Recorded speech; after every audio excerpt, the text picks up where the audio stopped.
My name is Evelyn Carter, and for as long as I can remember, I have lived in the shadow of my family's wealth and power. I grew up in Cambridge, Massachusetts, in a sprawling Georgian-style estate that sat proudly on 2 acres of immaculately maintained lawn. The house was the kind of place that made strangers stop their cars just to take pictures through the wrought iron gates. It had 7 bedrooms, 10 bathrooms, a grand staircase imported from Italy, and a dining room so long that when you sat at one end, the person at the other seemed to exist in a different world. There was a heated indoor pool, a wine cellar stocked with vintages my father collected like trophies, and a library that no one ever used except for photo shoots in glossy society magazines. The estate was my father's pride and joy. Richard. Carter was not just a man. He was a force of nature, the founder of Carter Systems, a software company that grew from a cramped garage in Boston to a corporation worth hundreds of millions of dollars. My mother, Elizabeth, was the polished jewel at his side, the woman who knew how to work a room with her pearls and perfect smile. My older brother Jonathan was their crown prince, groomed since childhood to take over the family business. My younger sister Claire was the darling, the golden girl who could do no wrong, adored not just by my parents but by anyone who entered our orbit. And then there was me, the middle child, the invisible one. People assume that being the daughter of a wealthy tech magnate means you live a charmed life. But what they don't understand is that wealth can erase you just as much as it elevates you. At every family dinner, my father would ask Jonathan about the quarterly profits or what new strategy he planned to implement once he inherited the company. He would beam with pride when Claire talked about her art exhibitions in New York or her travels through Europe. But when the conversation reached me, his voice would flatten into indifference. "Pass the salt, Evelyn," he would mutter, as if that were the most important contribution I could make. I learned early that in my house, silence was safer than speaking.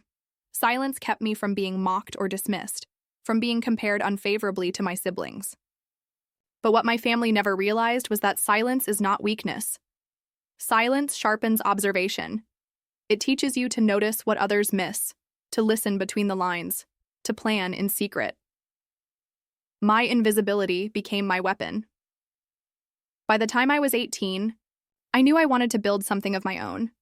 I had no illusions about inheriting Carter Systems. That throne was Jonathan's, carved in stone before he could even tie his shoes. And Claire, well, she never needed the business. Her beauty and charm guaranteed she would always have doors opened for her. But me? I had to fight for every inch of ground I stood on. When I graduated from Harvard with a degree in computer science, my father barely looked up from his phone. "Good," he said. "At least you won't starve." Those 6 words branded themselves into me like a scar. I smiled politely, but inside I promised myself that one day he would regret underestimating. Me, I started small. With $15,000 I had scraped together from tutoring, freelance coding, and a few small scholarships, I rented a cramped studio apartment in Boston. It had peeling paint, a leaky faucet, and a window that looked out onto a brick wall. But it was mine, and for the first time in my life, I felt like I was breathing air that belonged only to me. I spent countless nights at my desk, coding until my eyes blurred, fueled by instant coffee and sheer determination. I created a pseudonym, Harper Lane. The name came from a quiet street I used to walk down near Harvard Square, a place where no one knew me and I could pretend to be anyone I wanted. Under that identity, I founded Harper Lane Technologies, a company focused on cybersecurity solutions for small businesses. My first clients were mom-and-pop shops in Boston who couldn't afford the expensive systems offered by giants like IBM or Cisco. I promised them affordable, effective protection, and I delivered. Word spread. By the end of my second year, I had contracts with companies in New York and Chicago, and investors began to take notice. Every step of the way, I kept my identity hidden. Not even my closest college friends knew who Harper Lane was. I wasn't ready to face the questions, the doubts, the possibility that my family might discover and sabotage what I was building. For years, I lived 2 lives: Evelyn Carter, the quiet, overlooked middle child, and Harper Lane, the rising star in American tech. By the time I was 28, Harper Lane Technologies was valued at $320 million. We had contracts with financial institutions in London, defense firms in Washington, and a partnership with one of the largest hospitals in Boston. Investors speculated about the mysterious founder, journalists tried to uncover my identity, and competitors scrambled to keep up. But my family? They remained blissfully unaware. To them, I was still the daughter who had nothing remarkable to say, the one who had faded into the wallpaper of our grand estate, and I let them believe it because I was waiting. For years, I told myself that one day, the moment would come when all of the dismissals, all of the laughter behind my back, all of the cold shoulders at the dinner table would be repaid. I didn't know when or how, but I knew the chance would arrive. And when it did, I would be ready. That moment came on a cold November morning. My father sent out an email to the family, summoning us all home for Thanksgiving. It was unusual. He rarely bothered to gather us unless there was something important. In the email he wrote, "This Thanksgiving will be different. I have an announcement that will change the family forever." The words sent a shiver down my spine. I knew my father well enough to recognize the tone. He was proud, almost giddy, and that meant the announcement was about the business. Perhaps he was finally retiring. Perhaps he had secured a major deal that would cement Jonathan's future. Or perhaps, just perhaps, it was something even bigger. As I packed my suitcase in my sleek penthouse overlooking the Charles River, a far cry from the dingy apartment where it had all started, I allowed myself the smallest smile.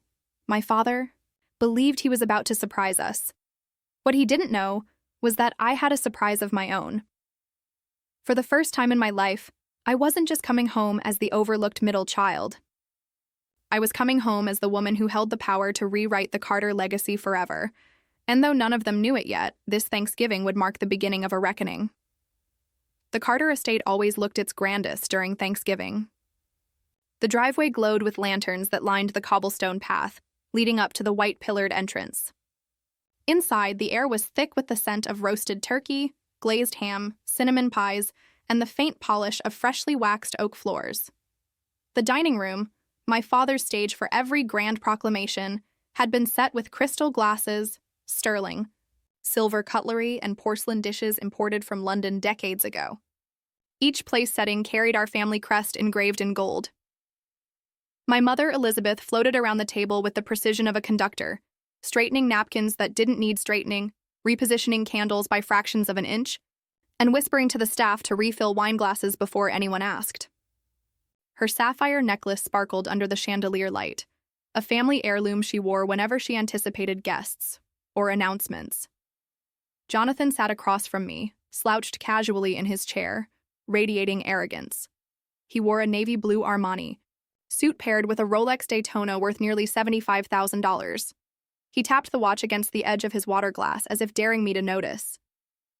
When our eyes met, he gave me that insufferable smirk, the one that suggested he already knew what tonight's announcement was and that it involved him. My younger sister, Claire, looked like a model plucked from the pages of Vogue, dressed in a cream silk dress with a diamond bracelet dangling loosely on her wrist. She had her phone tucked discreetly beneath the table, probably texting her circle of socialites about the family event, already anticipating a reason to boast. I sat quietly at my place, sipping water, keeping my expression neutral. My heart pounded in my chest, but years of practice had taught me how to wear a mask so perfect that even my own family couldn't see the storm behind it. Tonight was about performance, and I was prepared for the role of my life. When dinner was served, the staff carried out a turkey so massive it looked like it belonged in a food challenge. My father carved the first slice himself, a tradition that symbolized his authority at the head of the table. His knife glinted under the light, his movements steady and deliberate, just as they were in the boardroom. The silence at the table was heavy with expectation. Finally, after a few sips of wine, my father cleared his throat. The room hushed instantly. Even Claire set down her champagne glass. Jonathan leaned forward, practically vibrating with anticipation. "I have an important announcement," my father said, his voice strong and steady. He paused, savoring the moment like a man who loved an audience. "I've decided on Carter Systems. As of yesterday, the deal was finalized." I could see the pride in his eyes, the satisfaction of a man who believed he was about to deliver news that would immortalize him. I've decided to sell Carter Systems, he continued, raising his glass in a small toast. And the best part is the buyer will take our legacy to heights we could only dream of. The words rippled across the table like a shockwave. Claire gasped softly, while Jonathan's face lit up in triumph. Who's the buyer, Dad? Jonathan asked eagerly. Someone from Silicon Valley? Microsoft? Google? Amazon? His voice rose with each name, as though he was already picturing himself shaking hands with tech giants. My father shook his head, a slow smile spreading across his face. No, son, not Silicon Valley. A private company, Harper Lane Technologies. The name fell like a bombshell. Claire frowned, setting her fork down. Jonathan blinked, his smile faltering. My mother's eyes narrowed, confusion flashing across her otherwise composed face. Everyone at the table had heard of Harper Lane Technologies. It was the mysterious rising star of American tech, the company whispered about in Forbes articles, dissected in the Wall Street Journal, and rumored to hold government contracts worth billions. The press couldn't stop speculating about the enigmatic founder who had never revealed their identity. I had to bite the inside of my cheek to keep from smiling. For a long moment, silence reigned. Jonathan's knuckles whitened around his glass as he processed the name. Claire tilted her head, her eyes narrowing in suspicion, as though trying to place a puzzle piece that didn't quite fit. My father, oblivious, looked around the table, clearly expecting applause. This is extraordinary, he declared. Harper Lane has promised to preserve the company's core values while expanding into international markets. They're offering a vision that aligns perfectly with what I always wanted for Carter Systems. Jonathan forced a laugh, though it rang hollow. That's great, Dad, fantastic. Harper Lane must have deep pockets to pull this off. He shot me a glance, dismissive, as though even in his discomfort he couldn't resist belittling me. Set my wine glass down gently, the stem ringing against the crystal plate.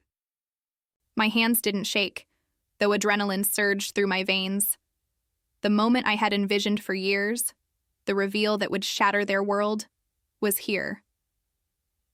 Dad, I said softly, my voice cutting through the tension like a blade. The buyer isn't Harper Lane Technologies. Every head turned toward me. My father frowned, puzzled. Jonathan's brows furrowed. Claire leaned forward, her curiosity piqued. The buyer, I said, looking directly into my father's eyes, is me. The silence that followed was absolute. Forks hovered in midair. Claire's champagne glass nearly slipped from her fingers. My mother's lips parted, but no words came out. And Jonathan laughed, a sharp, incredulous sound that cracked under its disbelief. You? He scoffed. Don't be ridiculous, Evelyn. You don't even know how to balance a budget, let alone run a company. Dad, tell her to stop joking. But I didn't flinch. I held my father's gaze, steady and unshakable. I am Harper Lane, I said. Every contract, every partnership, every dollar. It was me. While you were too busy overlooking me, I was building something far greater than you ever imagined. My words landed like stones thrown into still water, creating ripples that reached every corner of the room. My mother's hand trembled as she clutched her necklace. Claire looked at me with wide eyes, torn between disbelief and awe. My father's face drained of color, his mouth opening and closing like a man who had just discovered his reflection wasn't what he thought it was. Jonathan slammed his fist against the table. Impossible, he shouted, his voice cracking. Harper Lane is worth hundreds of millions. There's no way you— 320 million, I interrupted calmly. That was last year's valuation. This quarter, projections put us closer to 400. The table fell silent again, the only sound the faint clinking of a candle holder as the vibration from Jonathan's fist traveled across the polished wood.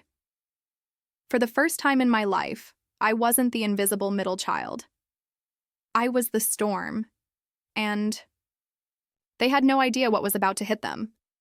The room froze. Forks hovered in the air, mouths half open, eyes darting from me to my father and back again. The sound of the fire crackling in the marble hearth was the only noise that dared break the silence.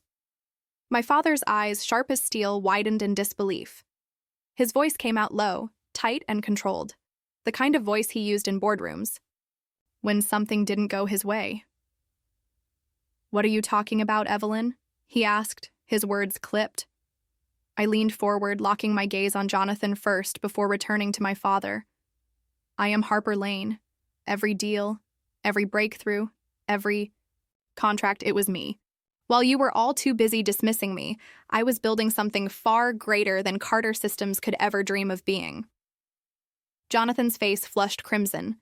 He shifted in his chair, his shoulders tightening like a boxer bracing for a blow. "That's impossible," he snapped, his voice rising louder than he intended. "You don't know the first thing about running a company. You were too busy sulking in the shadows." I smiled, not with joy but with the satisfaction of a blade sliding neatly between armor plates. "Really? Because last quarter, Harper Lane Technologies brought in $62 million in profit. Meanwhile, Carter Systems barely scraped. $8 million thanks to your little stunt in Chicago." The color drained from my father's face as his head snapped toward Jonathan. His voice cracked with a mixture of shock and fury. "What stunt in Chicago?" The room shifted. Claire set her champagne glass down with a trembling hand. My mother's pearls clinked faintly as she adjusted them around her neck, her pale fingers betraying her nervousness. Jonathan's mask of superiority slipped for the briefest moment, his eyes widening before narrowing into a glare directed squarely at me. I reached into my leather satchel, which I had placed discreetly by my chair earlier.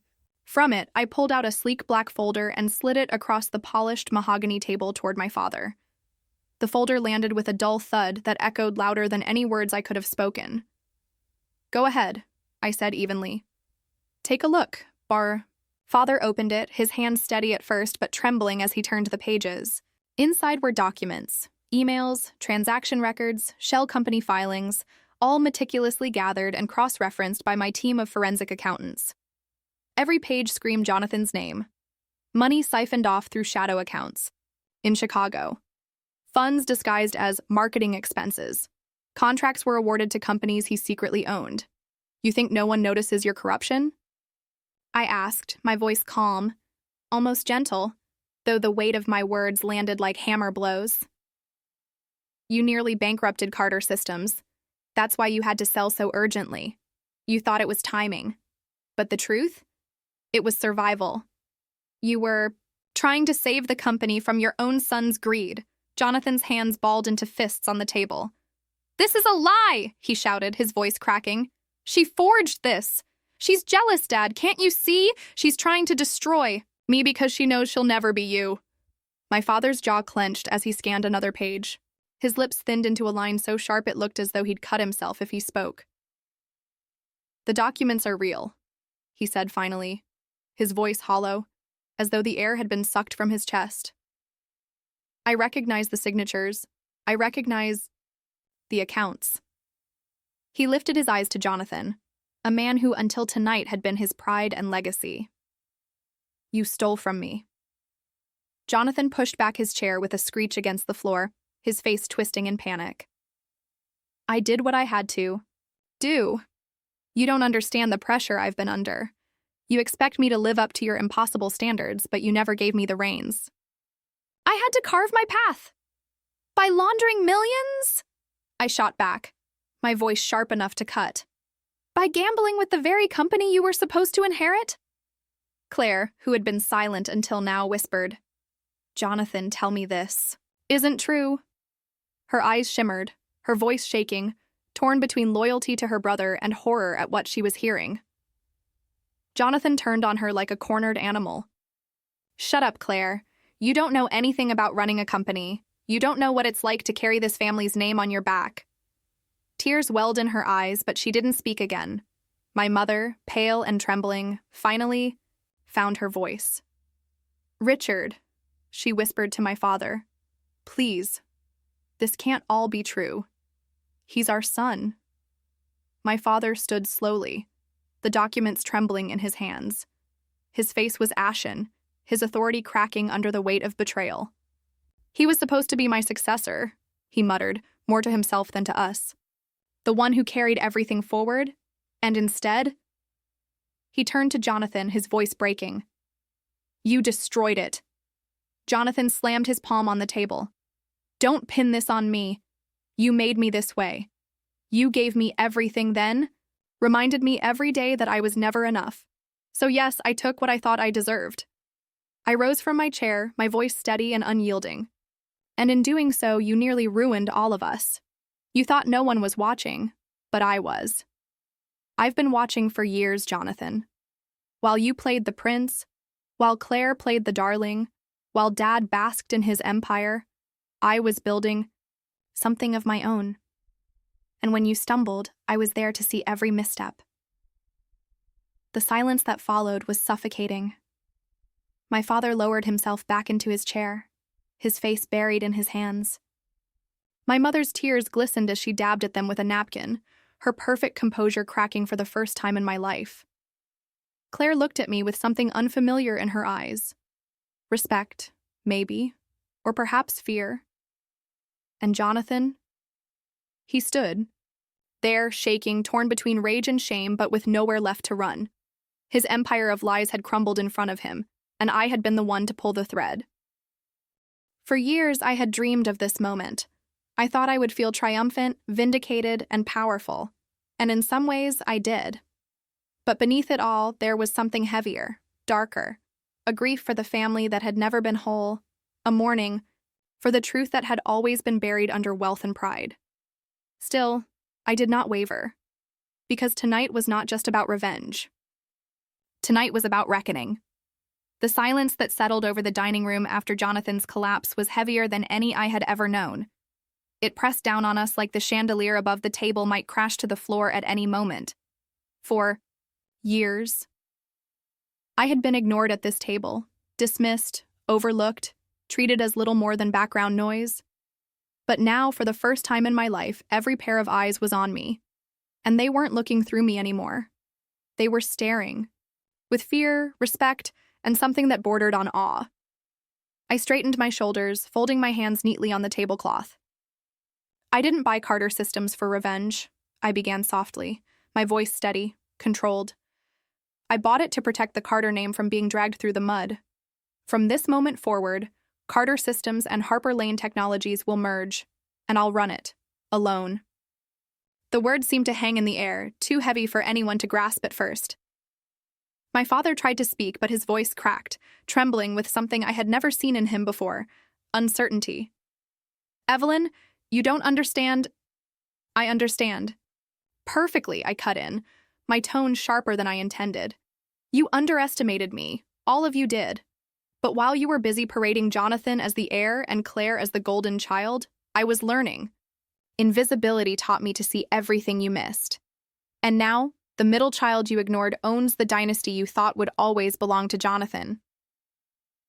Across the table, Jonathan shoved his chair back with a screech of wood against marble. His face was twisted with anger, but the fire in his eyes had burned out. He knew he was finished. All his power, all his entitlement had been stripped away in a single evening. I won't let you destroy this family, he hissed, but his voice shook. You already did, I replied. His fists clenched at his sides, but he didn't strike. There was no fight left in him, only the hollow pride of a man who had already lost everything. He stormed from the dining room, the heavy oak doors slamming shut behind him. Claire, for once, didn't follow him. She stayed seated, her face pale, her eyes wide. Then, almost timidly, she whispered words I had never expected to hear from her lips. I'm proud of you. The room exhaled. My mother dabbed her eyes with a napkin. Her carefully crafted composure cracked beyond repair. My father slumped into his chair, staring at the documents in front of him as though they were tombstones, marking the grave of everything he had built.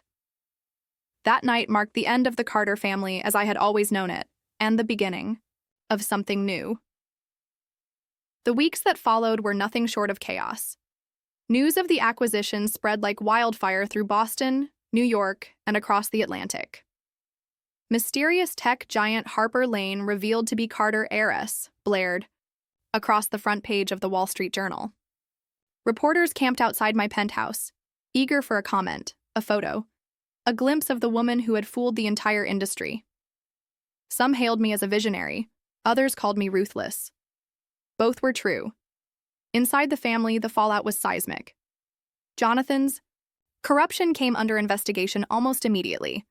With the documents I provided, federal authorities launched a probe that quickly unraveled his shell companies and offshore accounts. He tried to pin the blame on middle managers, but the evidence was airtight. For a man who once thought himself untouchable, the sound of the handcuffs clicking shut would eventually echo louder than any praise he had ever received. My father, once the unshakable titan of Carter Systems, was forced into retirement. He didn't fight me on it. In truth, he had no choice. His empire had crumbled under his nose, and the daughter he had underestimated had swooped in to save it. At first, he resisted even acknowledging my role, calling it luck or timing. But eventually, in quieter moments, I saw the flicker of reluctant respect in his eyes. He would never admit it aloud, but he knew I had done what he could not. My mother, always the quiet enabler, surprised me. For years, she had played the part of perfect hostess and loyal wife, never questioning my father's favoritism. But after that night, she began to speak differently. She begged me not to cut Jonathan out completely, pleaded with me to restore peace to the family. I listened, but I didn't bend. Peace was not something you restored by papering over betrayal. Peace had to be rebuilt from the ground up, brick by brick, truth by truth. And Claire, sweet, spoiled Claire, was the one who shocked me most of all. She began to call me. At first, it was once a week, tentative conversations that felt awkward, almost forced. But slowly, the walls between us began to crumble. She asked me questions about my company, about how I had built it, about what it felt like to carry so much responsibility. For the first time in our lives, she looked at me not as the sister in the shadows, but as someone she could admire. Professionally, I wasted no time. I restructured the company from the inside out. Carter Systems, bloated with inefficiency and riddled with Jonathan's reckless deals, was stripped to its bones. Departments were merged, redundant executives dismissed, and new blood brought in. I flew in my top lieutenants from Harper Lane Technologies and installed them as the new leadership team. The board resisted at first, clinging to the old guard, but I reminded them of one undeniable truth. I was now the majority shareholder. My signature carried more weight than all their protests combined. Within a month, Carter Systems ceased to exist as it had before. In its place rose Harper Carter Technologies, a hybrid powerhouse that combined Carter's legacy with Harper's innovation. I remember standing in the boardroom on the top floor of the Boston headquarters during the unveiling. The skyline stretched out beyond the glass walls, the Charles River glistening under the winter sun. My name, Evelyn Harper Carter, was etched onto the company's new letterhead. It wasn't just a merger of businesses. It was the merger of my two lives, the forgotten daughter and the hidden founder. As I looked out over the city, I realized something that startled me. Revenge had driven me for so long that I thought it was the destination. But standing there, at the helm of an empire I had forged with my own hands, I understood that revenge was only the beginning. What I had truly gained was recognition, power, freedom, the chance to build a new legacy, not one corrupted by favoritism and secrecy, but one shaped by resilience and vision. My father in time softened. One evening months later, I found him sitting in the library, a glass of scotch in his hand, staring at the fire. When I entered, he didn't look up, but his voice was quiet. "I was wrong about you," he said. Just 4 words, but they were worth more than all the empty praise he had ever showered on Jonathan. My mother eventually came to accept the new order too, though she never stopped asking about Jonathan. He had become a ghost in the family, a name whispered but never spoken too loudly. His absence was a wound that hadn't yet healed, and perhaps never would. And Claire. She became my ally. Not my equal, not yet, but someone who finally saw me for who I was. She told me once over coffee in Manhattan, "You were always the strongest, Evelyn. We were just too blind to see it." Now, when I walk into the offices of Harper Carter Technologies, employees don't look past me anymore. They stand straighter, greet me with respect, sometimes even awe. My name carries weight in boardrooms from Boston to London, and for the first time in my life, I am not invisible. I'm undeniable, and this time no one will ever forget my name.